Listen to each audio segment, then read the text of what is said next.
મિત્રો, ન્યૂઝ 7 ઇન્ડિયામાં આપ સૌનું હાર્દિક સ્વાગત છે।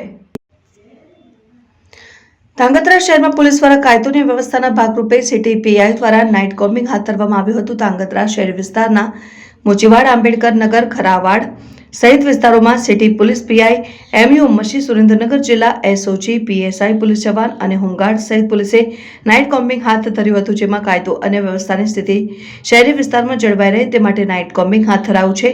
છેલ્લા ઘણા સમયથી ધાંગધ્રા શહેરમાં કાયદોની વ્યવસ્થા કથળી રહ્યું છે, ત્યારે નાસ્તા ફરતા આરોપીઓને ચેક કરવા પ્રોહિબિશન, બુટલેગર સહિતના આરોપીને જિલ્લા પોલીસ વડા ડોક્ટર ગિરીશ પંડ્યાના માર્ગદર્શન હેઠળ ધાંગધ્રા નાયબ પોલીસ અધિક્ષક જેડી પુરોહિતની સૂચના તથા માર્ગદર્શન હેઠળ ધાંગધ્રા સિટી પોલીસ સ્ટેશનના પીઆઈ એમયુ મશી, PSI VM Vaghela, SOG PI, PSI, police જવાન અને હોમગાર્ડ સહિતના પોલીસ અધિકારી દ્વારા ધાંગધ્રા શહેરી વિસ્તારમાં મોચીવાડ, આંબેડકર નગર, ખરાવાડ સહિત વિસ્તારોમાં પોલીસે નાઇટ કોમ્બિંગ હાથ ધર્યું હતું। કાયદો અને વ્યવસ્થાની સ્થિતિ શહેરી વિસ્તારમાં જળવાઈ રહે તે માટે કોમ્બિંગ હાથ ધરેલ આ કોમ્બિંગ દરમિયાન ટ્રાફિક સમસ્યા, નાસ્તા ફરતા આરોપીઓ, ઘર ચેક કરવા ગુનાહિત ઇતિહાસ ધરાવતા આરોપીઓ, બુટલેગરો સહિત વિવિધ આરોપીઓની અંગ ઝડતી કરવામાં આવી હતી। સાથોસાથ ટ્રાફિક નિયમોનું ઉલ્લંઘન કરનાર વાહનો સામે દંડકીય કાર્યવાહી કરવામાં આવી હતી।